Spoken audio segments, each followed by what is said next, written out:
Hey guys, I hope everyone's doing well. I hope everybody's safe.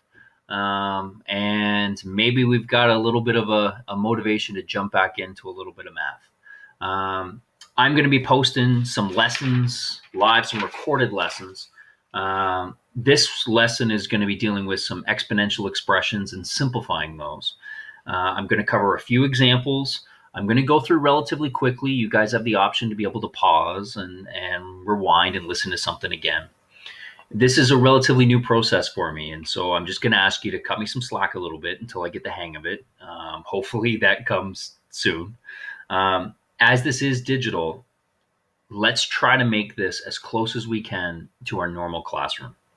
So, as soon as you feel comfortable or when I ask you to, pause the video and give the problems a try on your own, just as we would in the classroom. Don't be so focused on any numeracy mistakes or if you happen to get a final answer that matches up. That's not the focus. More than ever, the process is the important part. So let's focus on the process, and I think we're going to see improvement. So I want to thank everybody, and let's begin. I've thrown 8 problems up on the screen for you right now that all deal with simplifying exponential expressions. You'll notice that in each one of those first 5 problems, we have some powers or forms of powers. And then in question 2, I want you to write each as a power of 2. That means write as a single power of 2. So I'm going to give you guys a moment to try to just work your way through and see what we can pull back from kind of our past, and we'll see how things go. Okay, I would pause it now.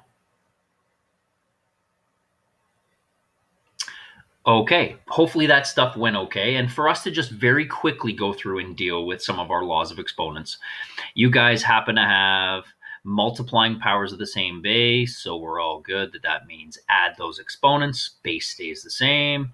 We have a division of powers of the same base, so we subtract the exponents. Common mistake here is that I have one term in the base of my power.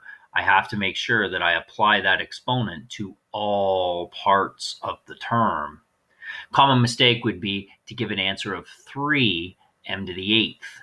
But I think we should be good that if I apply that to all parts of that base, then I should end up with a 9 m to the 8th. In this part D, m to the negative 4th, I've been asked to simplify. And notice that I have a negative exponent on my variable, on my base. Negative exponents don't make sense. And so for me to go through and rewrite that with a positive exponent means I need to move that power across its fraction line. Part E is going to kind of come at you in 2 different ways. I would expect an awful lot of people to look at that and say, I have a root times a root. They're both square roots, so I can multiply my radicals. It's been a little bit since we've dealt with a lot of radical work. We can get to that point, and we can then simplify that by taking the square root of m to the 4th and getting m squared. I would hope, though, that we could have also addressed this with powers, just remembering that each square root is really an exponent of 1/2. And so as a reminder, take a look at that last power. That gives me my exponent, my power, over my root. And now I've turned that into a problem just like A. I'm multiplying powers of the same base, add the exponents, and you guys come in with that blue alternate solution. Clearly, you guys can skip that line and come right in on m squared. As we take a look down at problem 2, you now have to write each of those as a power of 2. And so as we work our way through the first one, multiplying powers same base, little reminder, add those exponents. However, you notice that in B, you don't have 2 powers of the same base. However, we can change 4 into a power base 2 because that's a 2 squared. That would then all be raised to the exponent 3. And now I can simplify my first power since I'm raising a power to another exponent. That means multiply those exponents. Now I'm dividing powers of the same base, subtract those exponents. As we now take a look at C, C is a case where I want to make sure that we are very comfortable to just go straight to 2 to the exponent 3n. Because we can picture 8 as 2 cubed, And we're really addressing part C just like part B. Feel free to do so in one line. That should give you something to check all of your solutions against. So I'm going to give you a second to check those. And then I want to jump into kind of some new material, or at least some newer review of material. So we're going to jump ahead and we're going to take a look at some problems that are going to be a little uglier for us. And if you take a look at these original ones, they're all based on the same theory that we just spoke about, but they've got a little more complexity to it. I want to start off in question 3A. So give it a shot if you feel comfortable. If not, remember, pause the video at any time and jump in and give the shot yourself. Okay, as we take a look at problem A, I have two different ways that I could address A. I could put the blinders on and recognize that I have a monomial divided by a monomial, and therefore I'm dividing powers of the same base, which means I subtract those exponents. However, we do run into a bit of an issue. That because when I divided my powers of y, that caused a negative exponent, we would then have to go one more step, and to change the sign of that exponent, move it across its fraction line, and now we can finish off with that solution. As an alternate method, though, I would hope that we don't take a look at that and view it simply as division of monomials and follow laws of exponents, but rather we can look at it just as a fraction. I'm going to reduce that fraction. I have 4 factors of x on top, and I have 2 factors of x on the bottom. So if I divide out my common factors of x, I have more x's on top, and I have 2 more. With that same reasoning, if I just divide out my common factors of y on both top and bottom, I have more y's on the bottom, and how many more? 3. And you guys can come straight in on that blue solution, and that allows us to avoid creating a problem we have to deal with. Notice I never introduced negative exponents, so I never had to deal with them. We take a look at problem B, and again, this is your chance to pause it, and we're going to work our way through that solution to that problem. I notice at first it might look like I have powers of the same base, but I do not. My first power has an exponent 4, and it has this ugly fraction as a base. My second power has an exponent of 2 with that ugly base, and those two bases are not equal. So our instinct should be, first, let's go ahead and simplify each one of those powers. A power raised to another exponent means multiply your exponents. So really all I'm doing is taking that 4 and I am working it into all parts of the base. And then I can simplify the same thing. I have one term inside, raise it all to the exponent 2. And really what we've done is we've created a problem just like A. Now if I want to tackle it very efficiently, I notice I can divide out my common factors of x. I have more x's on top, 18 more of them. I have more y's on the bottom, 2 more. And that allows me to reduce and simplify in one step. Those ones I would call your straight out of grade 9, grade 10 sort of problems you guys have seen. I want to jump into problem C a little bit because I want to tackle problem C. If we just examine it a little bit against problem B, you'll notice one key feature. The top of my fraction is no longer one term. I have 2 of the same term. So for a lot of us, I would hope that really what we would do is we would look at that and say, I'm going to do the division operation and divide an m squared out. But since I have multiple terms on top, I have to make sure that I divide it out of both terms. An alternate solution to that one could be, though, that you take a look at the top, and for you to divide and do that division operation first, you have to get rid of the subtraction operation. I can do that by common factoring out the top. And let's say that I put the blinders on and I just common factor as much as I can. Well, now when I take a look at the top of that fraction, that top is just one term separated by multiply. And so now I can do the division operation and reduce that down, and then I can simplify. Now, a little bit of forethought, I would have only factored out the m squared, so it would have divided out evenly. And then I would have come straight in on that last line, fully simplified. Two different ways to take a look at C. Now we're going to jump into an uglier case. I'd like everybody to take a look at D. I want everybody, regardless of comfort level, to give D a shot. Begin now. If you didn't pause the video, remember to pause the video.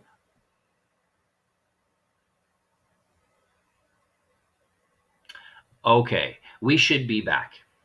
My most common mistake that I would expect to see if we were live is I would have walked around the classroom and probably seen an awful lot of this.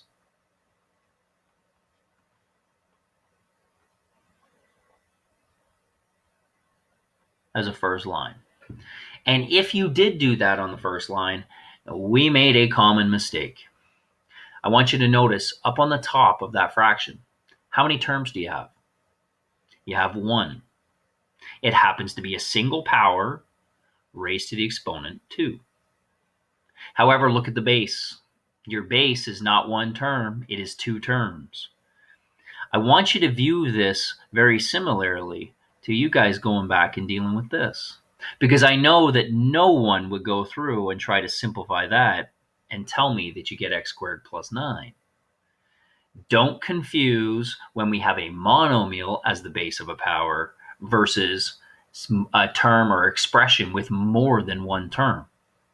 If I have a base, as we do here, with more than one term, we need to make sure that we expand those brackets. So watch out for that blue mistake. It is super common, and we need to make sure that we avoid that. So if you were to tackle that the same way as what you would the green, recognizing that for us to go through and simplify that, we need to expand, then maybe this is the most direct route through. M to the 12th, n to the 6th, square the first term, multiply the next two together and double it, and square the last. That is all over m cubed, n cubed. Now, there are some other ways to be able to go through and deal with this simplification, but I think this is going to be the most direct. Now we have a problem that looks just like C. You have multiple terms on top, divided, which means if we want to do the division operation, we have to divide it out of all terms. I'm dividing powers, which means I need to subtract those exponents, or I'm dividing out common factors from each term. And there we go. Okay, next focus is working through on problem F. For us to go through and address the solution in F, I think the biggest thing that the instruction says is to simplify. And we notice that because we have variables inside those exponents, we can't calculate anything to be able to simplify. So the only way that I could do the multiplication between the first two powers and the division with the last power is if I had powers of the same base. Luckily, I recognize 8, 16, and 4, and I know that those are all powers base 2. So my next line could be this.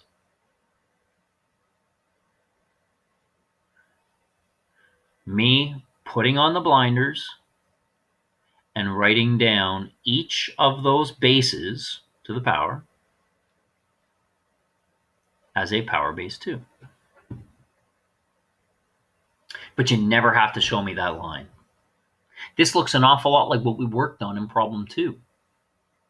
So if you feel comfortable with that, hopefully we can see here that I will now have a power in the first raised to the exponent 4 plus 2a, which means if I'm going to have a 2 cubed all raised to another exponent, I need to multiply those exponents. The only thing I need to remember is I am multiplying times more than one term, which means I need to expand that 3 into that other exponent. So a fully simplified line in this one would look something like this. And there is a fully simplified first power written as a base 2. I can very quickly go through, expand the 4 into my exponent, and expand the 2 into my exponent, and come up with that. And now we're right back to the very beginning. Now I have all powers base 2, even though they're ugly exponents, we could work our way through. You guys could go through and say I'm multiplying powers of the same base, so I'm going to add those exponents.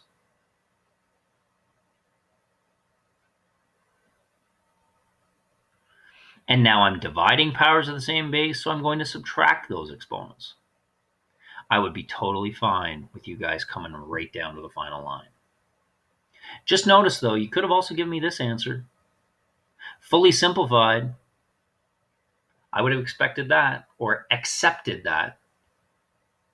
Just notice, I could have factored out the 4 in both terms in my exponent and then reduced or calculated my 2 to the exponent 4 being 16.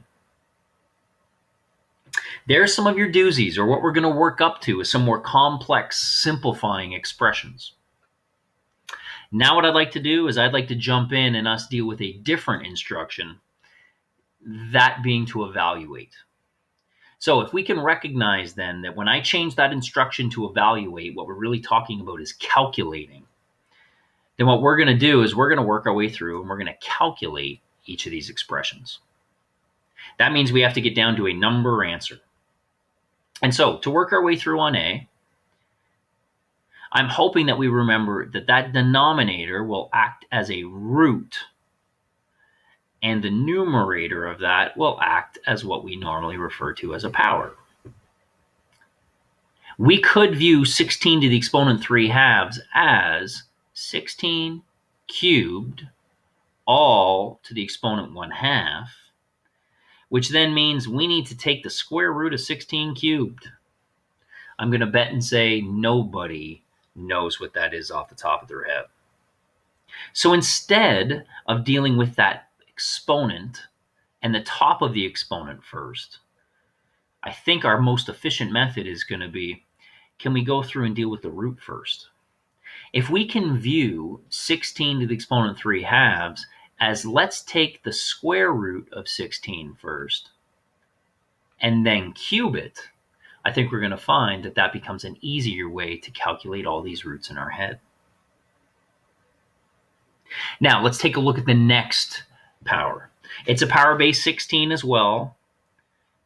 And I know that nobody got caught off guard by that exponent of 0.5 and said, oh, it's a decimal, I'm not sure what to do. Just change your number form. And so, as we work our way through, we can calculate the root of 16, which is 4. 4 cubed is 64.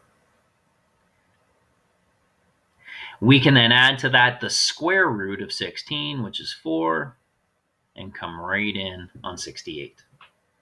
Let's make sure that we didn't make any common mistakes. First one, notice we're adding those two powers together. We don't have a law of exponents that says, well, when adding powers of the same. And most often, if we can evaluate and we can do it in our head with numbers that are small enough, let's try to follow the instruction as early as we can. You're starting to take a look at that and go, I was supposed to calculate 4 cubed off the top of my head. Yeah, we would expect you guys to know that. So within your powers, if you can know up to 2 to the 5th, being 32, and all the powers that get you up there, you'll know everything you need to in terms of powers of 2. I'm hoping that all of us know our powers of 3 up to 3 to the 4th off the top of our head. If you then know your 4 cubed and 5 cubed up to the top of your head, then I think you have everything you need. And then everything after that, if we can work through some squareds, then I think you have what you need without using a calculator. So let's jump into problem B. And as you take a look at problem B, you notice that we have a single power. The base of that power is one term, it's one fraction. And then you notice that we've got a negative exponent on the outside of those brackets. That means that that exponent of -2 applies to all parts of that fraction. I would be a little bit warning if I was to say to you, don't worry about a negative exponent necessarily at the beginning. The only time that we can't have negative exponents is in a final simplified form. So there's nothing wrong with saying, I'm going to apply that -2 into the top and bottom right now. And now I get down to this, of which I can calculate the bottom. But notice that that numerator happens to be a power with a negative exponent. This is where I want you to be very careful about your wording.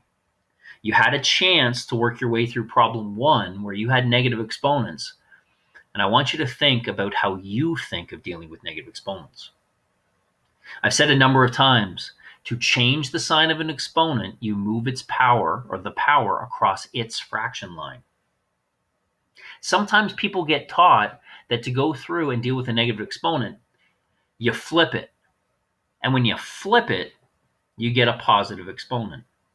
I want you to be very careful here that you don't do something like this. That green is incorrect. Because I want you to take a look at the exponent on the 4 in red. Notice, if we don't see an exponent, that means that there is an exponent 1.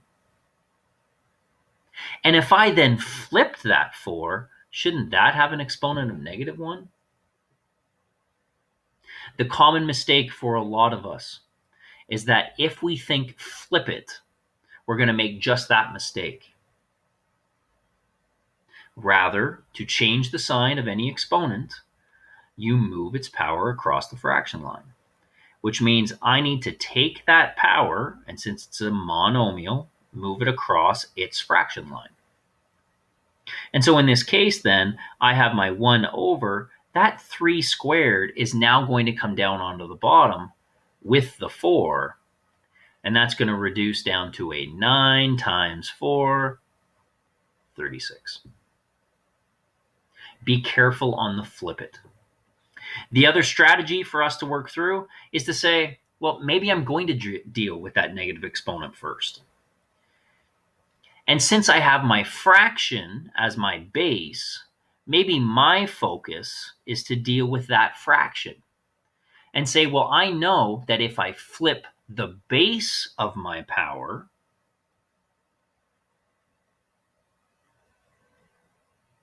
then it changes the sign of the exponent. And now I'm coming in on what I have in blue. I can then apply that exponent of 2 into all parts of the base. I have my 3 squared on the bottom, which is 9, but then I have that problem again. I have my negative exponent on top.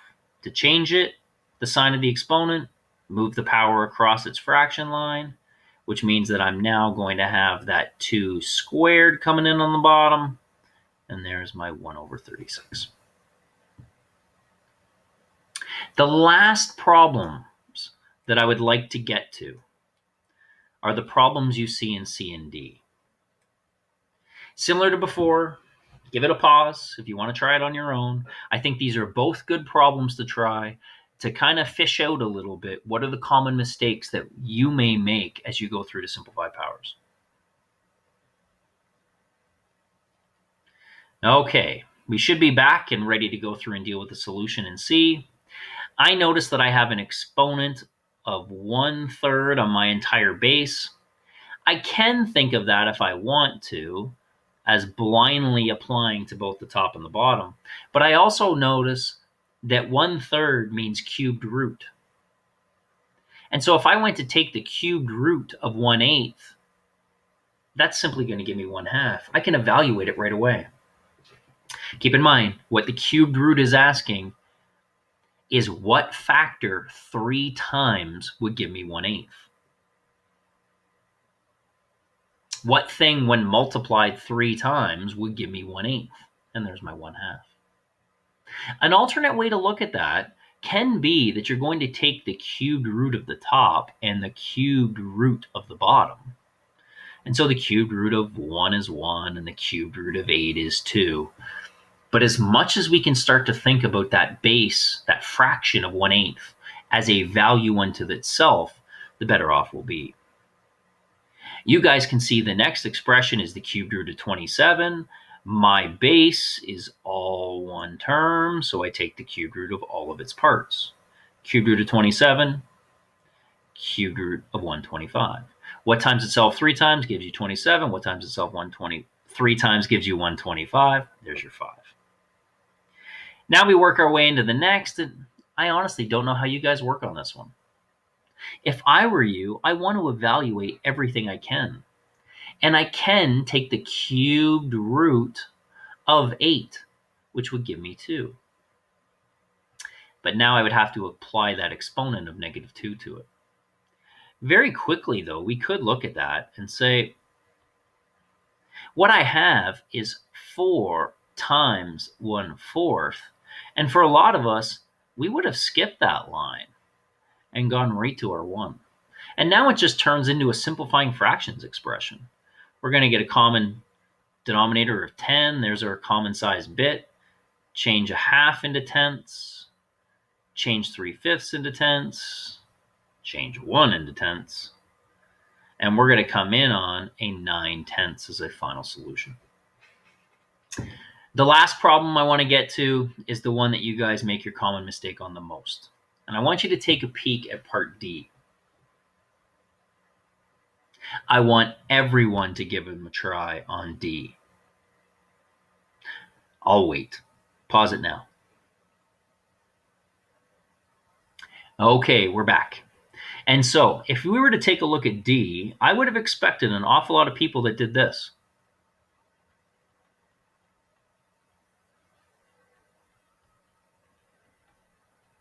And I want you to take a look at what you got, because that is your most common mistake. And this is where we get into trouble. Sorry. You flipped it, so these exponents wouldn't be negative still. That's my mistake. So now we're right. No, that's still wrong. That the most common mistake was we thought, oh, well, for me to change the sign of those, I just flip it. And some of us would have even said, no, I didn't flip it. I just moved it across the fraction line. Here's the problem. How many terms are on top of the fraction? How many terms are on the bottom of the fraction? That means that the big division symbol in the middle is not its fraction line. This term has a fraction line. This term has a fraction line, and so on and so on. So if you wanted to go through and now move each one of those powers across its fraction line, then really we can come in on something like this.